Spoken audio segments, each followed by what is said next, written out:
Hey there, my name's Pete and I like pictures. Welcome to this Lightroom Quicktip. Let's assume you have a processed version of one of your shots and you say, okay, I really like that, but I want to add more. I want this to be the new base photo and I want to add more edits. I want to change things, etc., etc. And well, I'll show you how. I'll show you one way. There's surely a couple of them. So let's start.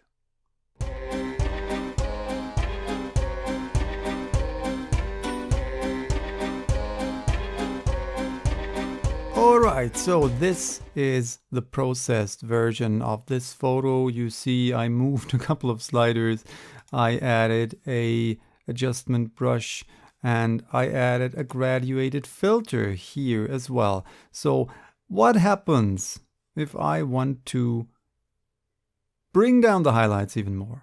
Doesn't work. So in the last quick tip I showed you a way how to do it nevertheless, but sometimes I want to have photos that I already processed that are in, let's say, a new state as the base photos for further edits. So have this edit I made, this processed version I made as the base shot. So all sliders are back at 0. All the tools here, the adjustment brush, the radial filter, the graduated filter, maybe the red eye correction tool. I think I never used the red eye correction tool. The spot removal tool, and even the crop overlay. So that they are all applied to the photo, and that basically this is a new raw file, in case I shot raw. So how to do that? Well, most of you will already have a solution, and yes, that is also my solution. We'll simply apply all of these settings, render that photo out, and import it back again to Lightroom. And we can, and that is what I did, even create an output preset for that. And with the help of that, I'll show you a way that I think is the best way. So we go to export, and you see I already have a user preset called plus edits, and let's go through the different settings. Export location, of course you can use any location that you want. In my case I have the same folder as the original photo, so it gets saved to the same folder. And that checkbox here is the important one, add to this catalog. So the photo gets saved to the disk or the drive and then gets re-imported to, not re-imported, gets imported to Lightroom into this very catalog. You can also use add to stack, whatever. That will go beyond what I want to show you in here. File renaming. Of course, you can rename your file if you want to. It's not a video, so it doesn't matter. The important and really interesting thing here are the file settings.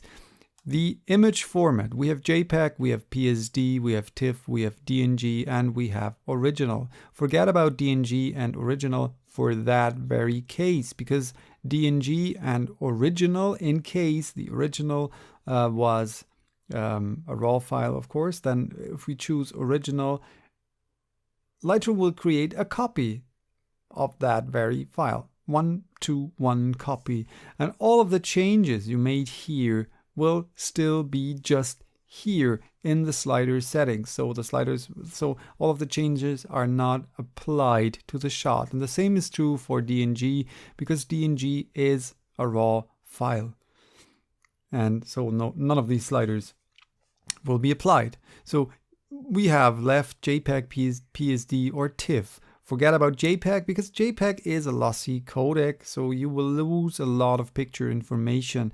And so editing or processing a JPEG file, well, you will not get the results you want, most definitely. So forget about them. PSD, Photoshop file, you can use that, of course, no question. And or TIFF. I chose TIFF for, well, simply because I'm used to it. Compression, you can choose none or zip compression for TIFF files. I chose zip simply to compress the file, and zip is a lossless compression, so you will not lose picture information in that. Color space, very important or not important. People throw bricks at each other because of that. I say if you have no idea what that all means, you can't go wrong with sRGB. sRGB is the color space that is used for the web, that is used in most consumer displays, and I presume you have, just like me, a consumer display that is not able to display Adobe RGB or ProPhoto RGB. Yes, Adobe RGB and ProPhoto RGB.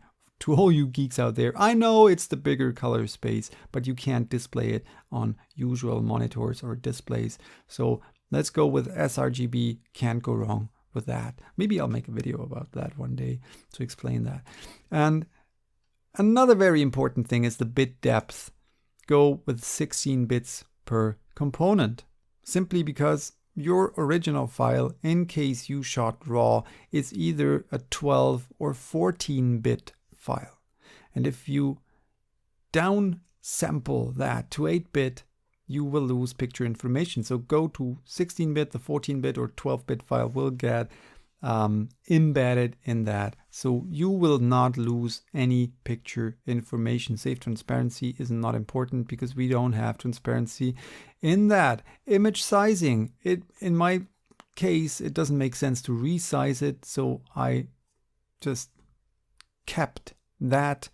I also kept all metadata, and I said, okay, after exporting it, please show it to me in the Explorer. Well, I don't know, you can do nothing in that case.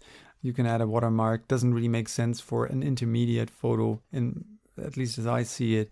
And then we can click on export, and you can add that as a preset, as an output preset. You see, I already did that here, plus edits. So I can do that, export, plus edits, and the file will be saved to the disk, and after that imported to my Lightroom catalog.